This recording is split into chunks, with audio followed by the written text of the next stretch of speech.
सुश्री इंद्र सेना जी बहन जी से अनुरोध है कि वे भी हमारे अतिथियों का सम्मान करने में हमें सहयोग प्रदान करें।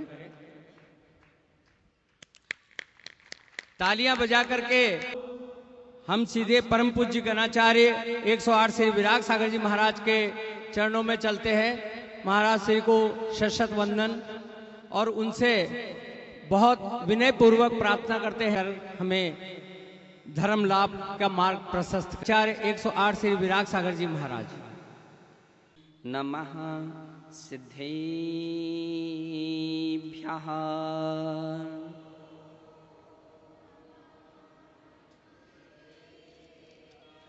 ॐ नमः सिद्धेभ्यः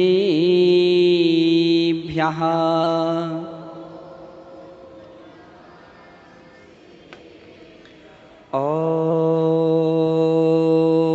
नमः सिद्धेभ्यः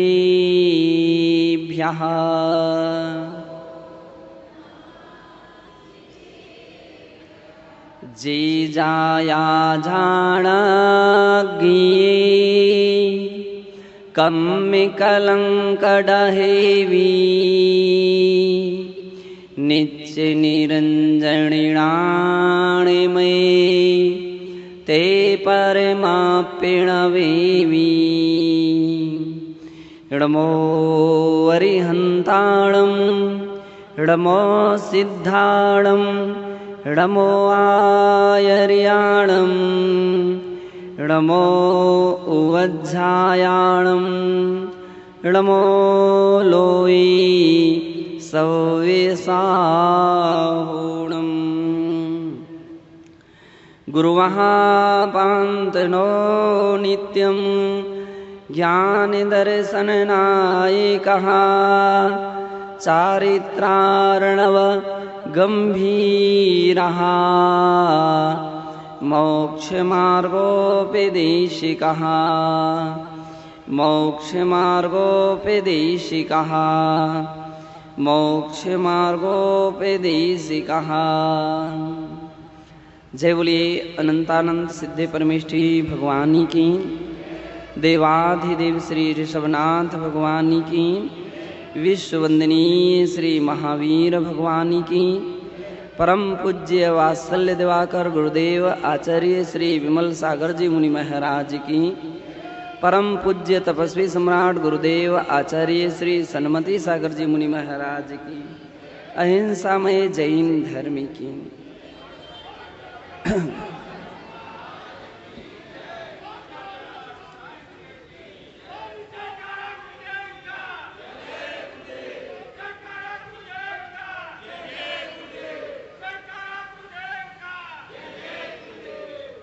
बंधु, परम पूज्य आचार्य श्री योगिंदु देव परमात्मा प्रकाश की 17वीं गाथा में शांत और शिव रूप जो अपनी आत्मा है, अपनी आत्मा का जो स्वभाव है, उसके विषय में व्याख्यान कर चुके थे। पुनश्च उसी विषय में और भी विशेषता बतलाते हुए वे 18वीं गाथा में लिखते हैं, जोड़िए भावुण परिहरई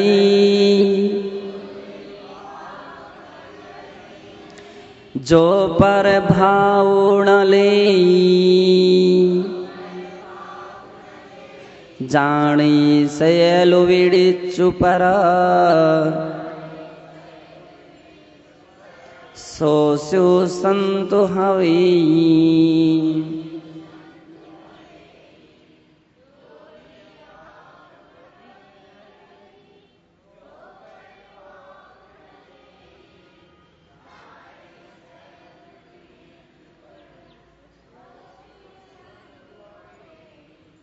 बंधु, पूज्य आचार्य भगवान यहाँ पर बतला रहे हैं, जोड़ियों भावुण परिहरई, अपने स्वभाव को जो नहीं छोड़ता है। और सत्य तो ये है, स्वभाव तो कभी छूटता ही नहीं है, स्वभाव का कभी अभाव होता ही नहीं है। स्वभाव का विनाश यदि हो जाए तो वस्तु का सतपने का भी अभाव हो जाएगा। वस्तु के स्वरूप का अभाव हो गया तो वस्तु पना ही समाप्त हो जाएगा। शुद्ध निश्चय नहीं से तो वस्तु अपने अपने स्वभाव को कभी भी नहीं छोड़ते हैं। अंतर इतना है कि वह स्वभाव हमारा पर पदार्थों के संयोग से कितनी बार विभाव दशा को प्राप्त हो जाता है। जब हम पर पदार्थ में दृष्टि डालते हैं तो राग अथवा द्वेष के भाव उत्पन्न होने लगते हैं। राग द्वेष पर पदार्थ से संयोगज भाव है, इसलिए विभाव कहा गया। यदि अपनी दृष्टि केवल अपनी आत्मा में रहे तो राग द्वेष नहीं हो सकते हैं। आत्मा कभी विभाव दशा को प्राप्त नहीं हो पाती है। यही कारण है कि जितनी भी जैन प्रतिमाएं हुआ करती हैं सभी की नासाग्र दृष्टि है। एक बच्चे ने अपनी मां से पूछा कि मां, भगवान हमको देखते क्यों नहीं है? बच्चे का प्रश्न सहज था कि भगवान देखते क्यों नहीं हैं? क्या वो नाराज हो गए हैं क्या? जब कोई नाराज हो जाता है तो फिर दृष्टि उठ जाती है, दृष्टि व्यक्ति की ओझिल हो जाती है। उसने प्रश्न किया कि भगवान क्यों नहीं देख रहे, क्या नाराज हैं? मां ने कहा, बेटा महाराज भी जब नाराज नहीं होते तो भगवान नाराज कैसे होंगे? भगवान नाराज कैसे हो सकते हैं? वे तो बीतरागी हैं, वे कभी नाराज नहीं होते। मां, फिर भगवान देखते नहीं हैं, क्या बात है? क्या उन्हें नींद आ रही है क्या? नींद आ रही है क्या? वो बिल्कुल आंख बंद किए बैठे हैं। मां समझाती हैं कि बेटा भगवान 18 दोषों से रहित होते हैं और उसमें एक निद्रा भी दोष है। निद्रा आत्मा का कोई गुण नहीं है। 15 प्रमादों में एक प्रमाद है, एक दोष है, और प्रमाद भाव ही हिंसा है। ये अंतरंग हिंसा कही गई। प्रमत्त योगाद प्राण विप्रोपणम हिंसा। इसलिए जब एक मुनिराज भी निद्रा जयी हो जाते हैं और छठे गुण स्थान के आगे 7वें गुण स्थान में तो निद्रा को परिपूर्ण जीत लेते हैं।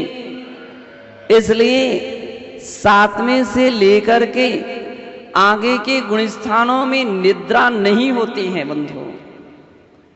निद्रा का उदय समाप्त हो जाता है। यदि वे मुनिराज निद्रा लेने लगे तो ध्यान दशा नहीं बन पाएगी। ध्यान दशा नहीं बन पाएगी, जबकि 7वें आदि गुण स्थान में ध्यान लीन ध्यान लीणोहु अपमत्तो, ऐसा गौमठ सार जीव कांड में कहा गया है कि अप्रमत्त मुनि ध्यान लीन होते हैं, और जो ध्यान लीन होते हैं तो निद्रा का उदय नहीं है वहां।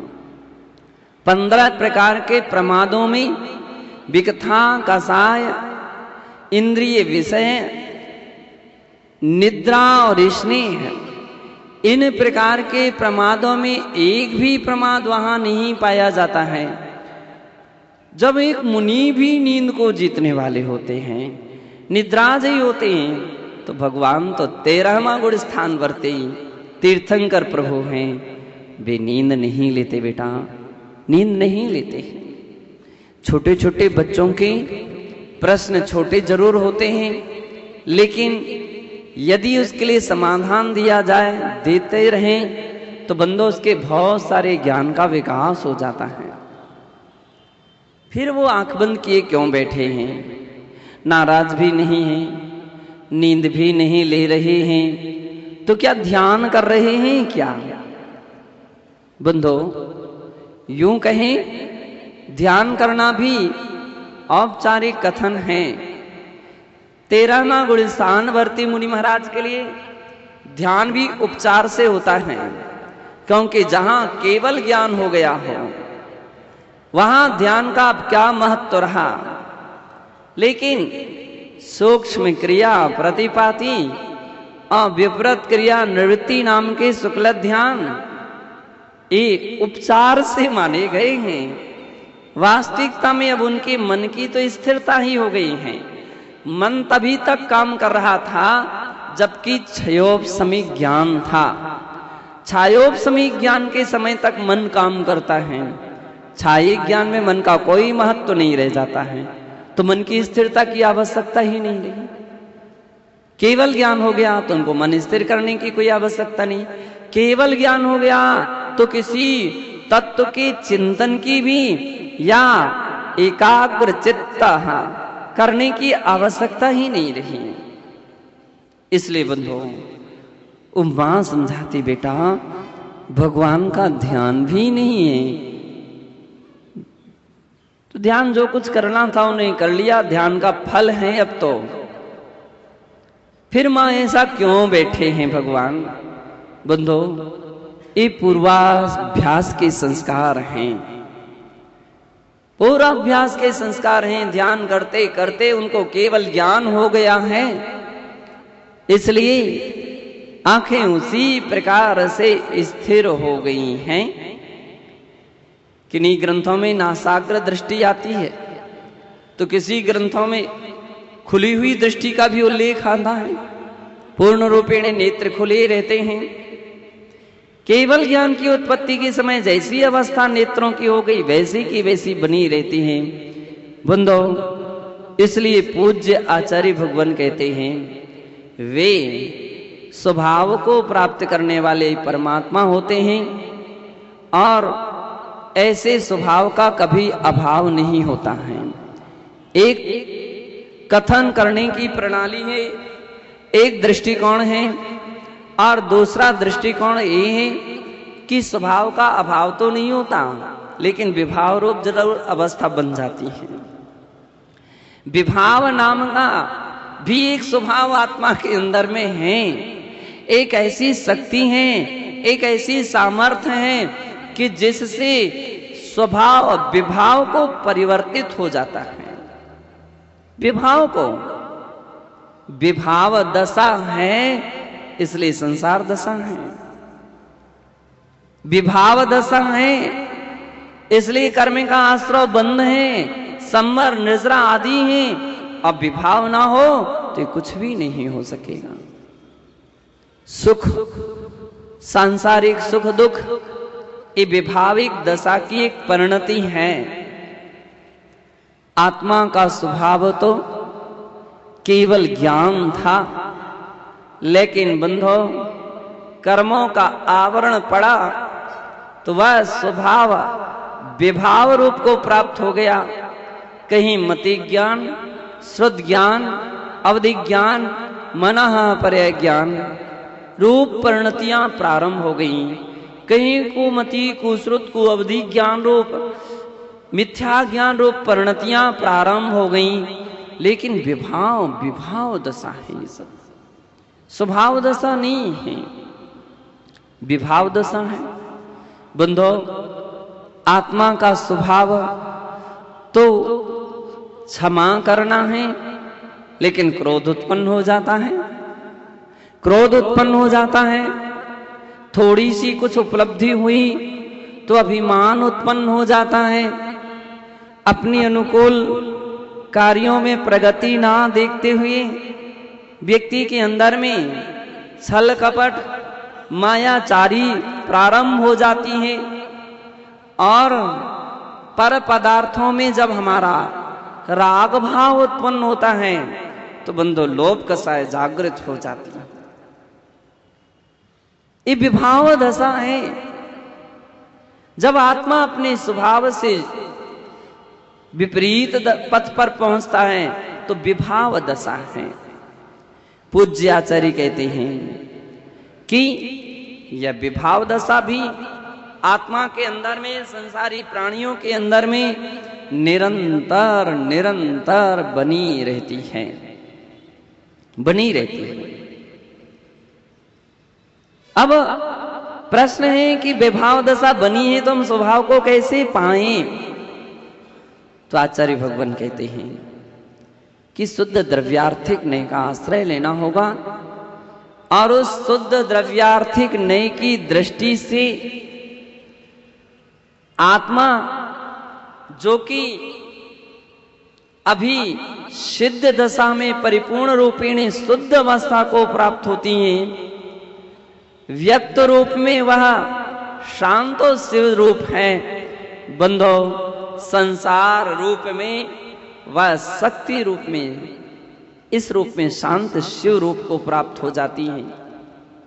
पूज्य आचार्य कहते हैं इसलिए जोड़िए भाव न परिहरई, जो पर भाव न ले। निश्चय से अपने स्वभाव को जो नहीं छोड़ता है अथवा बुद्धिपूर्वक पर पदार्थों में अपने मन को ले जा करके रागोद्वेष को उत्पन्न नहीं होने देता है, ऐसा जिन महापुरुष का परम पुरुषार्थ चलता है, बंधो जाने सैल विनिच्चु परा, और जो नित्य ही हमेशा ज्ञाता दृष्टा होते हैं, विश्व के चराचर पदार्थों के लिए एक साथ युगपद जानते हैं। केवली भगवान विश्व के प्रत्येक पदार्थों को एक साथ जान रहे हैं।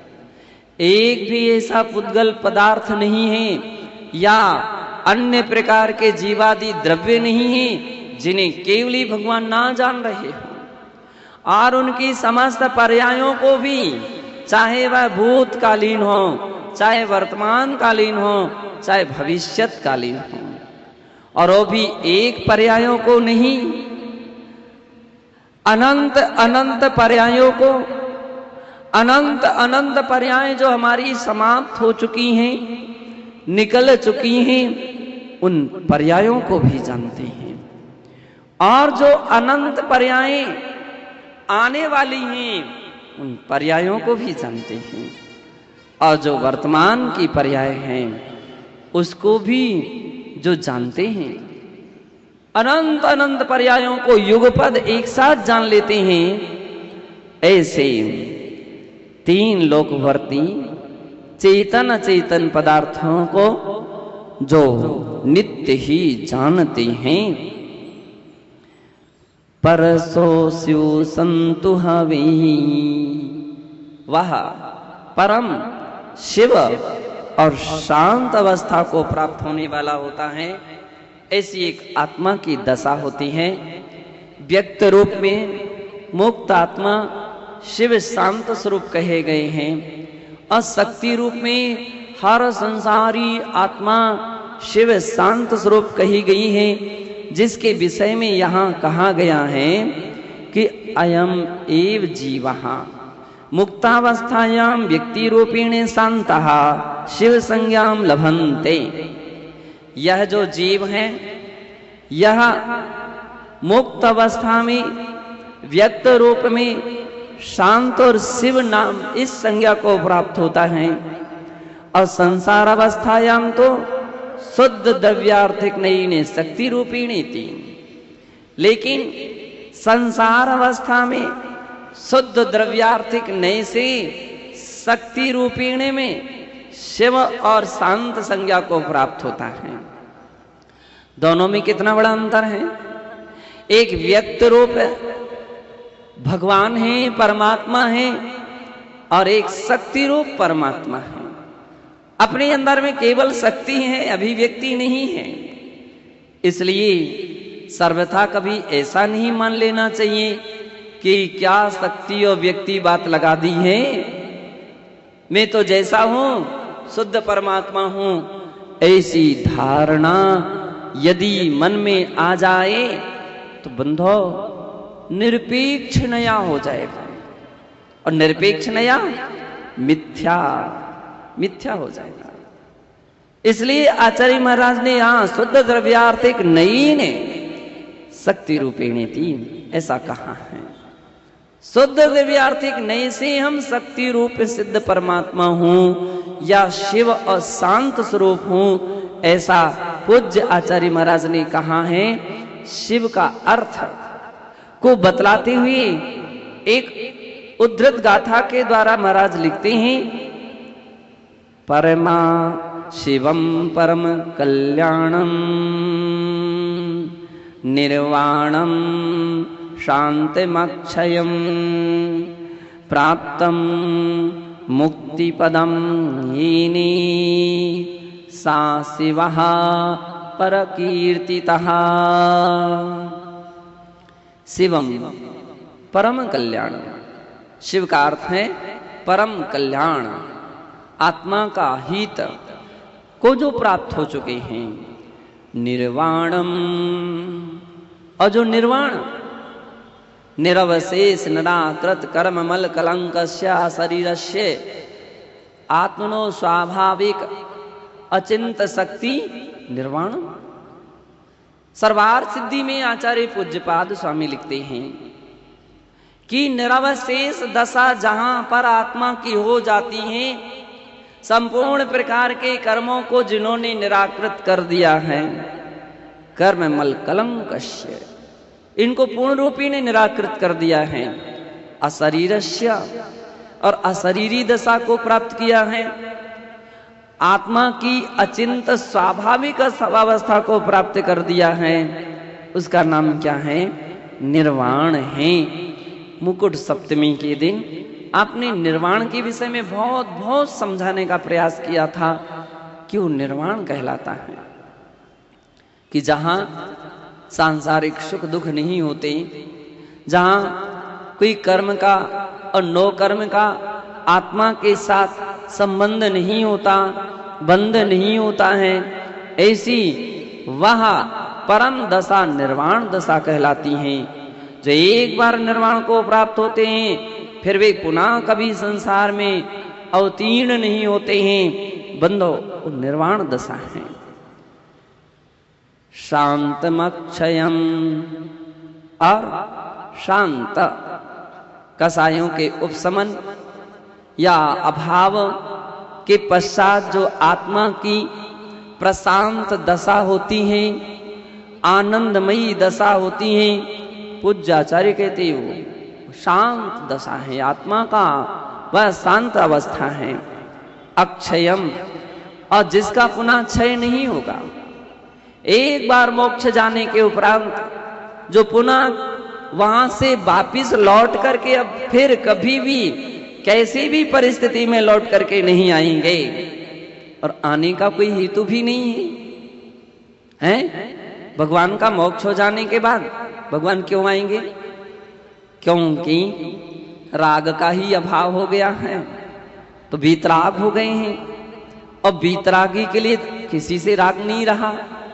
ऐसा नहीं कि प्रलय काल आ जाए, कहीं सत्य का विनाश होने लगे, अथवा और भी अधर्म का साम्राज्य छा जाए, धर्म का विनाश होने लग जाए, तब कहीं भगवान आकर के जन्म ले। बंधो वे वीतरागी है ना, और वीतरागी हैं तो वे वीतराग दशा उत्पन्न हो गई जिन्हें। बंधो उन्हें इस दुनिया से कोई मतलब नहीं रहा, कोई प्रयोजन नहीं रहा कि संसार में क्या हो रहा है। अगर ये प्रयोजन आ जाए, ये ध्यान में आ जाए, तो राग भाव आ गया है। दूसरी बात, फिर कृत्य नहीं रहेंगे। कृत्य का अर्थ था जो कुछ भी करना था सो कर लिया, अब कुछ भी करना शेष जिन्हें नहीं रहा, वो कृतकृत्य हैं। अब पुनः धर्म की वृद्धि के लिए, रक्षा के लिए यदि अवतीर्ण हो जाएं तो वे कृतकृत्य नहीं माने जाएंगे। फिर उनका कर्म बीज जला हुआ नहीं माना जाएगा। जबकि अपन सबसे पहले पढ़ चुके हैं मंगलाचरण में कि आचार्य महाराज ने कहा था, कर्म कलंक डहे भी, जिन्होंने कर्म रूपी कलंक को जला दिया है, जो बीज जल चुका है, जिसकी राख हो गई है, अब ऐसे उस बीज के कोयले को लेकर के, उसकी उस राख को लेकर के जमीन में बो दीजिए, तो क्या वो अंकुरित होगा? क्या वो कभी पेड़ पौधे की अवस्था को प्राप्त हो सकेगा? क्या वो कभी पुष्पित, पल्लवित या पुष्पित और फलीभूत होगा? नहीं हो सकता, क्योंकि जल चुका है। जिनके कर्म जल गए हैं बंधो, वे कभी अंकुरित फिर नहीं हो सकते हैं, वे कभी फिर पल्लवित, पुष्पित या फलीभूत नहीं हो सकते हैं। इसलिए आचार्य महाराज ने अक्षय कहा है, प्राप्तम मुक्ति पदम येने, तथा जिन्होंने ऐसी मुक्ति पद को प्राप्त कर लिया है, मुक्त अवस्था को प्राप्त कर गए हैं, मुक्ति स्थान, मुक्ति धाम को प्राप्त कर गए हैं। और आप तो मुक्ति धाम कैसे लिखते हैं? मतलब शमशान घाट को मुक्ति धाम, कितनी विचित्र दशा है। शमशान घाट है वो, मुक्ति धाम नहीं है। मुक्ति धाम तो उनका होता जहां से कोई ना कोई व्यक्ति मुक्ति को प्राप्त कर गए हैं, निर्वाण को प्राप्त हो गए हैं, सिद्धालय को प्राप्त हो गए हैं, वह निर्वाण क्षेत्र माना जाता है, वह सिद्ध क्षेत्र कहा जाता है। शमशान तो संसारी प्राणियों का दहन, शरीर का जलन जलाया गया है, उसका दहन हुआ है, वहां से कोई हो, और जो जिसकी मृत्यु हुई है वो फिर से जन्म लेगा, उसको मुक्ति नहीं कह सकते हैं।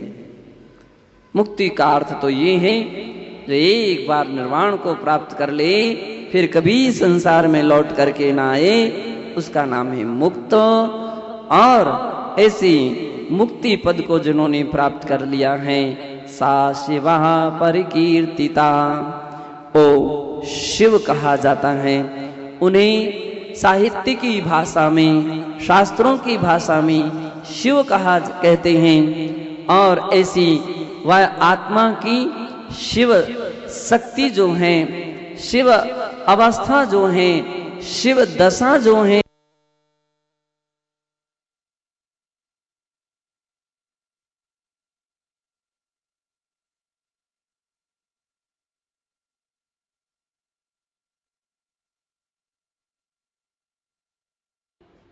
जिनवाणी